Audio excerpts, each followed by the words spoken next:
Avis vascular centre మన దేశంలోనే the best varicose vein hospital.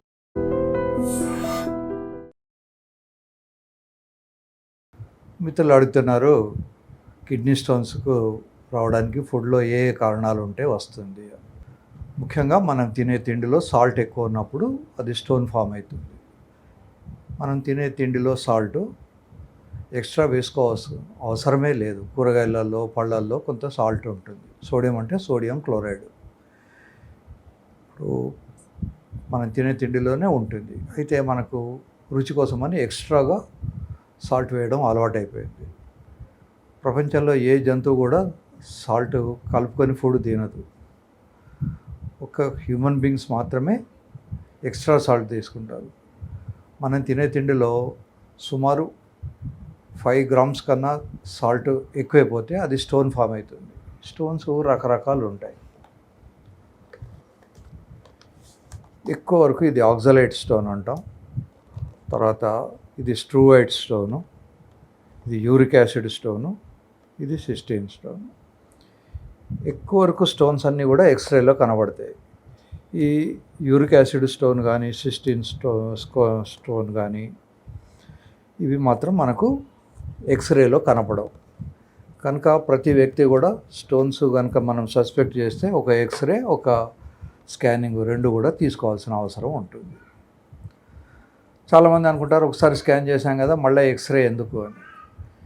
X ray వల్ల కిడ్నీలో ఉందా స్టోను, కిడ్నీ నుంచి జారి కిందికి వస్తుందా, ఎంత దూరం వచ్చింది, అది 3 చోట్ల తట్టుకొని ఉంటుంది కిడ్నీ నుంచి బ్లాడర్ వచ్చే లోపల.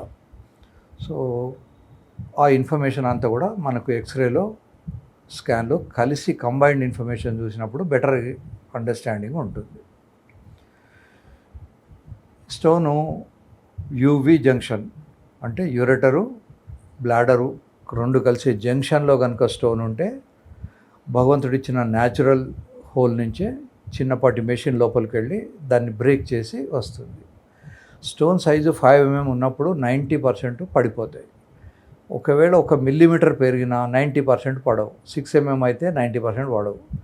సో అంత తేడా ఉంటుంది. కనుక స్టోన్స్ ఉన్నవాళ్ళు ప్రతిసారి వాళ్ళ బర్త్డే నాడు ఒక ఎక్స్రే, ఓ స్కానింగ్ తీసుకుంటే ఆ స్టోన్ చిన్నగా ఉన్నప్పుడు కిందికి పడిపోయేందుకోసమని మందులు ఇవ్వచ్చు. అవి మిగతా అన్ని వాడుకోవచ్చు. మనకు ఏ అర్ధరాత్రిలో నొప్పి వచ్చింది అనుకోండి, అది మరి కిడ్నీ స్టోనా లేక వేరే నొప్పి అని ఎలా తెలియాలి? యూజువల్గా kidney stones Lyon to groin అంటాం.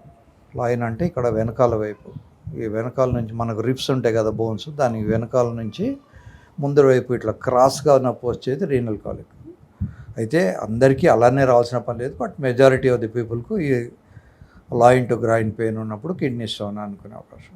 మీ ఇంట్లో ఉన్న పెయిన్ కిల్లర్స్ వేసుకోవచ్చు, ముఖ్యంగా డోలో లాంటి ట్యాబ్లెట్స్ వేసుకోవచ్చు. ఇంకా నొప్పి చాలా ఎక్కువ ఉంటుంది. ఒక్కొక్కసారి నొప్పి ఎక్కువైనప్పుడు వాంతులు కూడా అవుతాయి. కనుక నొప్పి ఎక్కువైపోయినప్పుడు మీరు ఇంట్లో కూర్చొని భరించడం కష్టమవుతుంది. కాన్పు నొప్పి అంత నొప్పి ఉంటుందని బుక్స్లో రాస్తాడు. మగవాళ్ళకు కాన్పు నొప్పి అంటే తెలియదు కనుక చాలా నొప్పి ఉంటుందని మనం అర్థం చేసుకోవాలి.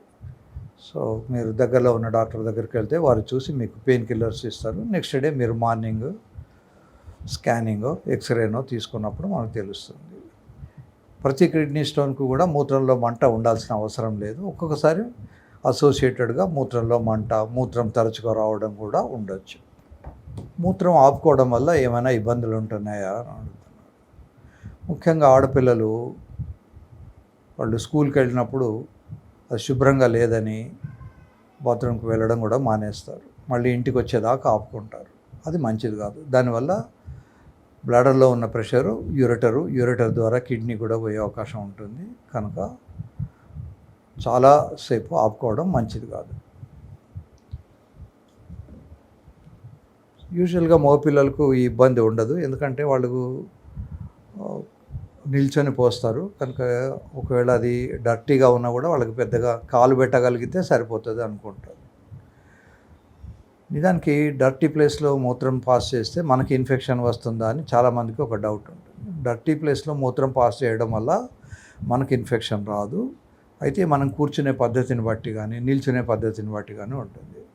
యూరిన్లో రివర్స్గా ఒకవేళ డర్టీ ప్లేస్లో బ్యాక్టీరియా ఉంటే అవి రివర్స్లో యూరిన్ ద్వారా పైకి మన శరీరానికి అంటవు. కానీ ముఖ్యంగా అమ్మాయిలు కమోడ్ వాడినప్పుడు కూర్చున్నప్పుడు వాళ్ళకు జనాంగాలకు కొంత అంతకుముందే వాడి యూరిన్లో ఉన్న ఇన్ఫెక్షను వీళ్ళకు తగిలే అవకాశం ఉంటుంది. సో అదే నిల్చొని పోసినప్పుడు ఈ ప్రాబ్లమ్స్ ఉండవు. అమ్మాయిలు కూడా ఈ మధ్యకాలంలో ప్యాంట్స్ అవి వేసుకుంటున్నారు కనుక వాళ్ళు యూరిన్ పాస్ చేయడానికి నిల్చొని కూడా పాస్ చేయడానికి చిన్న చిన్న ప్లాస్టిక్ డిస్పోజబుల్ పరికరాలు ఉంటాయి, అవి పెట్టేసుకొని యూరిన్ పాస్ చేస్తారు. కనుక దాని గురించి పెద్దగా ఆలోచించాల్సిన అవసరం లేదు.